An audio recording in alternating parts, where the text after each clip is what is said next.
High বন্ধুরা, কেমন আছো? আশা করছি ভালো আছো। আমিও ভালো আছি। অয়ন্তিকা ব্লগে সবাইকে স্বাগত জানাই। এটা হচ্ছে আমাদের কালী পুজোয় সবকিছু বিসর্জন দেওয়ার পর তার পরের দিন ছিল আমাদের মেয়েদের খাওয়া দাওয়া। মানে যে কটা মেয়ে ছিলাম, আমাদের জেঠু বলেছিল, মানে আমার জেঠু বলেছিল যে মেয়েরা এত কষ্ট করেছে, এত কিছু করেছে, আমি টাকা দেব, এরা সবাই মিলে আনন্দ করে খাওয়া দাওয়া করবে। তারপরেই আমি বেরিয়ে পড়েছিলাম মাদের বাড়ি যাওয়ার জন্য। এসে দেখছি এরা কাটাকুটি করে পুরো রেডি করে রেখেছে, আর এদিকে ছেলেদেরকে খাওয়া দাওয়া ছিল না বলে আমার দাদু মানে কাঠটা কেটে দিচ্ছিল, মানে যদি আমাকে খেতে দেয় বলে, এরকম ইয়ার্কি মারছিল আমার বোন। তারপরে বোনকে বলছিলাম, দেখি তোরা কি কি কেটেছিস। বললো, এই তো পটল আলু চিংড়ি হবে, এদিকে মাংস ম্যারিনেট করে রেখেছি, আর এদিকে সব পিসিরা সবাই বসে আড্ডা মারছিল। তাই আমি বললাম, তোরা বসে থাক, আমি একটুকুনি বাজারে যাচ্ছি, আমার দরকার আছে বলে আমি একটু শিয়ালদায় গেছিলাম আমার মায়ের জন্য মানে জামাই ষষ্ঠীর শাড়ি কিনতে। তো এখানে এসে শাড়িগুলো দেখছিলাম। তা যখন যে জিনিসগুলো পছন্দ হচ্ছে সেগুলো দামটা অনেকটা বেশি বলছে। তা আমি বললাম, না, এত দাম দিয়ে মানে দেওয়া যাবে না, তারপর এগুলো বাইরে কাচাতে হয়, এইসব শাড়ি তো ঘরে কাচানো যায় না। তারপরে একই শাড়ি দেখলাম অন্য দোকানে এসে দেখলাম একই, ওর তুলনায় অনেকই কম বলছে। তো সেই জন্য আমি কি করলাম, এইখান দিয়ে নিয়ে নিলাম। নিয়ে মায়ের জন্য শাড়ি টাড়ি কিনে আবার চলে গেলাম লিচুর দোকানে, কারণ লিচু উঠেছে। আমার মেয়ে তখন নতুন নতুন লিচু খাওয়ার জন্য খুবই কান্নাকাটি করছিল। তা বললাম, কিছু নাও, ওর জন্য আপাতত লিচু নাও। তা বলে ওখান থেকে লিচু টেচু কিনে নিয়ে এসে বাড়ি চলে এসেছি। এসে দেখছি বোন রান্না করছে মাংস। আরে রান্না করছিস কেন? বলছে, ছেলেদের তো ওখানে খাওয়া নিষেধ, তাই জামাইবাবু আর বাবার জন্য এখানে রান্না করছে। আমি বলছি, জামাইবাবুর জন্য রান্না করতে হবে না, কারণ আমি ঘরে রান্না করেছি, মাংস করতে হবে না। বলছে, না, আমি তাও করছি, খেয়ে যেতে হবে। এবার আমি 1000 টাকা অলরেডি দিয়ে বুক করেছিলাম, ওখান থেকে ওই 1000 টাকা আমাকে দিয়ে দিয়েছে এরা। ঠিক আছে, 9000 থেকে তাহলে কত বাজলো?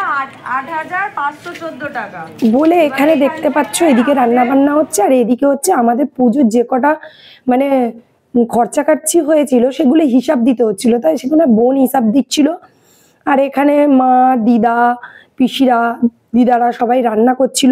তারপরে বললো, তুই তো সবার শেষে এসছিস, তুই কি বাদ যাবি সবজি কাটা থেকে? তুই বরং স্যালেডটা কর। তাই বললাম, ঠিকই আছে, আমি স্যালেড করে দিচ্ছি। বলে আমি ওই আস্তে আস্তে করে শসাগুলোকে কেটে কেটে রাখছিলাম। তাও কাকি এসে আমাকে ওই সাহায্য করে দিয়েছিল ছিলে টিলে। তারপরে এই কাকিদের বাড়ির জায়গাটা একটু বড়, কারণ মন্দিরের সামনে তো আর খাওয়া যায় না, সেই জন্য বললো আমাদের বাড়িতেই খাওয়া দাওয়া কর।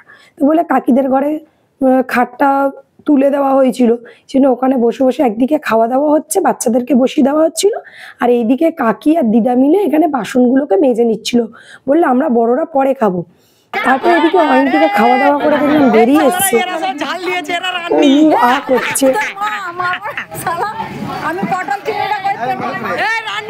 আর এখানে আমরা সবাই মিলে বসে আড্ডা মারছিলাম, গল্প করছিলাম, মানে খুবই ভালো লাগছিল। আমরা তো বললাম পুজোটা শেষ, কিন্তু দেখ আমাদের পুজোর শেষেও যে একটা দিন এরকম পাবো বা আনন্দ হবে আমরা ভাবতেই পারিনি।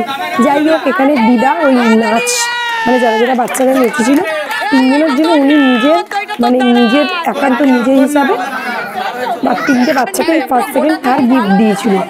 তো আমরা বললাম, ঠিক আছে, নিজের থেকে দিয়েছে তাহলে আমরাও পাবো। তো বলে ইয়ার্কি মানে বলছিলাম, কারণ আমরাও নেচেছিলাম। বলে, ঠিক আছে, তোরা আগের বছর ভালো করে নাচবি, তোদেরকে দেবি।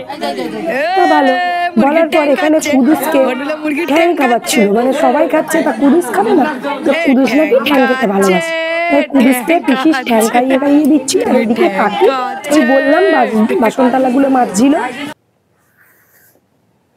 তারপরে এখানে টুকটুক করে এরা ছবি তুলছিল, বললো যে ফার্স্ট হয়েছে, সেকেন্ড হয়েছে বলে দিচ্ছিল।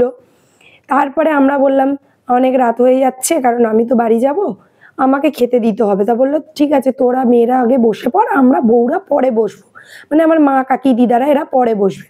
বললাম, ঠিকই আছে বলে আমরা সবাই বসে পড়েছিলাম, মেয়েদের কটা জ্ঞান।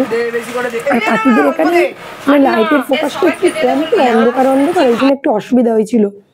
খাওয়া দাওয়া করে একটু বসে পড়েছিলাম, বসে এরা গল্প করছিল, এদের সাথে গল্প করে নিচ্ছিলাম।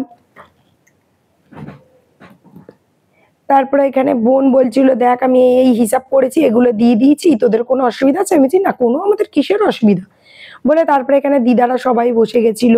কাকি বললো যে আমি খাবো না, কারণ ঘরে লোক আছে, তোর কাকাকে খেতে দিতে হবে, আমাকে দিদে বলে কাকি নিয়ে চলে গেছিলো। লাস্টে এনেছিল কোল্ড ড্রিঙ্কস, মানে যে কটা টাকা বেঁচেছিল তা বোন বললো এই টাকা রেখে কি হবে, তার থেকে কোল্ড ড্রিঙ্কস আনি সবাইকে দেওয়া যাবে, আরে অর্ধেক হলেও তো সবাই খেতে পারবে বলে সবাইকে কোল্ড ড্রিঙ্কসটা দিয়ে দিয়েছিল। আমি ততক্ষণ কোল্ড ড্রিঙ্কসটা খেতে থাকি। ভিডিওটা কেমন লাগলো আশা করছি ভালো লাগলো।